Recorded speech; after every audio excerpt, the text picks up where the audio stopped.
Yang terhormat Bapak-Bapak, Ibu-Ibu, salam Pancasila. Pada hari Senin tanggal 19 Agustus tahun 2024, saya akan mengomentari polisi Karawang telah menangkap 2 orang yang mengeroyok kiai. Para Habib sebelum ini merasa sombong menganggap status sosialnya tertinggi dari orang lain maupun dari pejabat negara dan suka membuat kuburan palsu. Antara lain, semua perilaku para Habib yang tidak baik tersebut antara lain yaitu satu, para Habib menyatakan dirinya sebagai keturunan Nabi Muhammad yang paling sering menyatakan Habib Bahar bin Smith di dalam tubuhnya mengalir darah Nabi Muhammad. Maka bagi yang mencintai para Habib akan dikasihi Tuhan yang Maha Kuasa. Sebaliknya, bagi yang membenci para Habib, Tuhan yang Maha Kuasa akan murka kepadanya. Para Habib suka mengklaim masalah yang menyatakan kemerdekaan Indonesia jasa para Habib. Pancasila hasil bisikan Habib kepada Presiden Soekarno. Bendera merah putih atas jasa para Habib.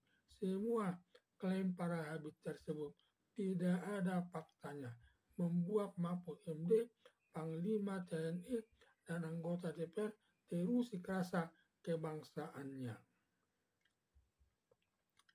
Para Habib suka merendahkan Kiai Nusantara, menyatakan sejelek-jeleknya para Habib lebih mulia dari 70 Kiai Nusantara. Padahal dari seluruh agama Islam, semua manusia sama kedudukannya di hadapan Tuhan yang Maha Kuasa. Dan yang membedakannya ketakwaannya dan ilmu yang tinggi agama Islam tersebut. Sedangkan gelar Habibnya sebagai keturunan Nabi Muhammad tidak ada pengaruhnya kepada Tuhan yang Maha Kuasa. Habib Lutfi bin Yahya suka membuat kuburan palsu. Di atas batu nisannya ditulis namanya Habib Yahya, sedangkan di dalam tanah tersebut tidak ada jenazah orang yang dikubur. Demikian juga kuburan raja-raja dulu termasuk Panglima Diponegoro dikatakan Habib. Ada dugaan tujuannya para generasi muda sudah lupa semuanya sehingga menganggap para raja dan panglima semua keturunan para Habib sehingga suatu saat mudah menguasai Indonesia ini. Di mana juga Habib Rizik Syihab sering melakukan demonstrasi untuk menjatuhkan Presiden Joko Widodo dan juga menuding Presiden Joko Widodo menyatakan Pancasila ditaruh di pantat. Demikian juga Habib Bahar Smith sering mau menjatuhkan Presiden Joko Widodo. Apalagi dia menuding katanya tidak ada titiknya atau banci. Padahal Presiden Joko Widodo punya 3 anak.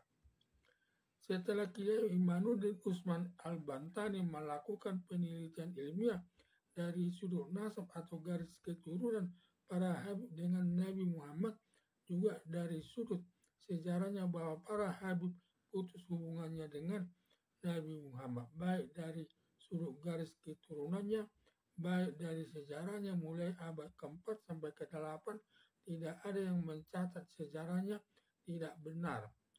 Jadi tidak benar para Habib keturunan Nabi Muhammad.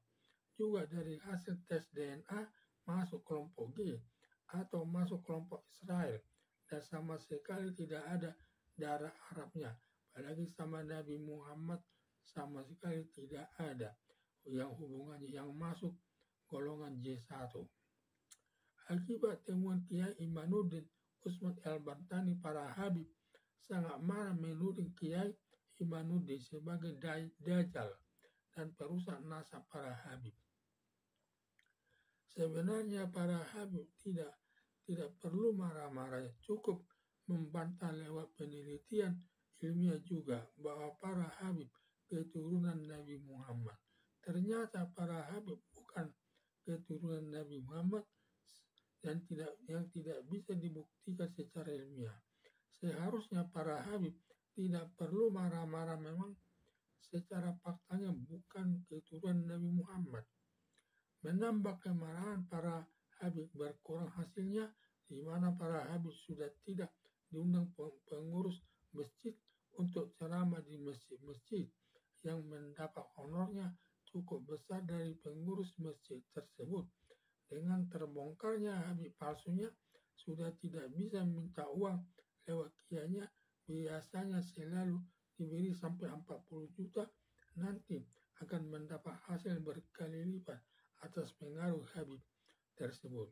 Sekarang para Habib tidak berani minta istri kiai dikawini Habib tersebut, karena sebelumnya dengan pengaruh Habibnya setiap minta istri orang, minta istri kiai dikawini langsung diberi kiai, karena kiai takut dosa kalau tidak menuruti kehendak Habib sebagai cucu Nabi Muhammad. Saking marahnya para muhibin pendukung Habib Bahar Smith menyerang kiai dan Kiai Nahdlatul Ulama akan melaksanakan acara agama di salah satu masjid di Karawang. Dalam penyerangan tersebut, satu orang pengawal Banser luka-luka berat dipukuli, termasuk mobil kiai rusak, kacanya pecah dan bodi mobilnya penyok-penyok. Akibat penyerangan tersebut, pimpinan Banser Karawang telah melaporkan kepada polisi Karawang. Berkali-kali Banser Karawang menggeruduk kantor polisi Karawang. Baru sekitar tanggal 18 Agustus tahun 2024 ini telah berhasil menangkap 2 orang muhibin pendukung Habib Bahar Smith, lalu ditahan. Diduga polisi akan memeriksa kedua orang tersebut dengan tuduhan melakukan penganiayaan hingga sampai luka berat melanggar pasal 351 ayat 2 KUHP. Ancaman hukumannya selama 5 tahun penjara. Setelah polisi dari hasil pemeriksaannya menemukan minimal 2 alat buktinya, maka kedua orang tersebut dapat ditetapkan sebagai tersangka. Dari hasil pemeriksaan kedua tersangka tersebut, kemungkinan besar akan ditemukan lagi yang turut melakukannya, dan juga bisa menemukan tokoh yang menyuruh melakukan penyerangan tersebut.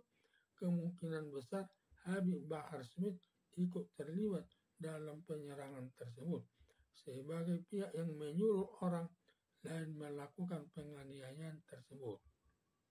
Sudah sempat kelompok Banser Karawang tidak percaya akan menangkap para muhibin pendukung Habib Bahar Smith karena ada tanda-tandanya polisi tidak bergerak mencari pelaku penganiayaan kiai tersebut.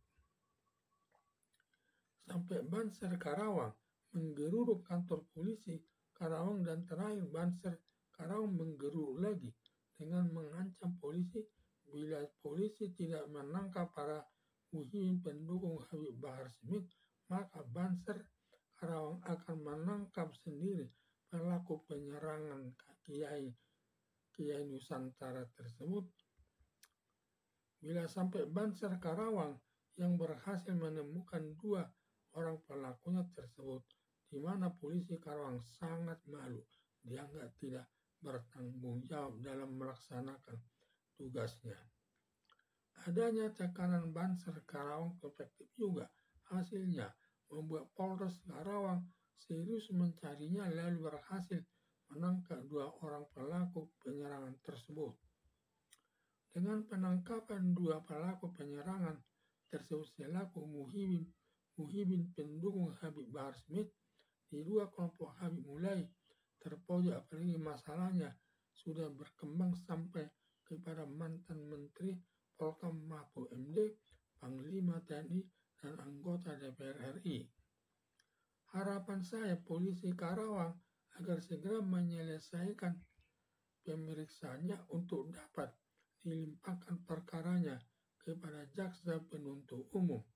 Lalu jaksa penuntut umum melimpahkan kedua terdakwa tersebut ke pengadilan negeri Karawang agar hakim memeriksa alat bukti berupa keterangan para saksi-saksi, saksi ahli, surat, bukti, bukti elektronik tersangka, dan barang bukti. Bila hakim sudah menemukan minimal 2 alat buktinya, maka hakim dapat menjatuhkan hukuman kepada 2 orang terdakwa tersebut sesuai perbuatannya.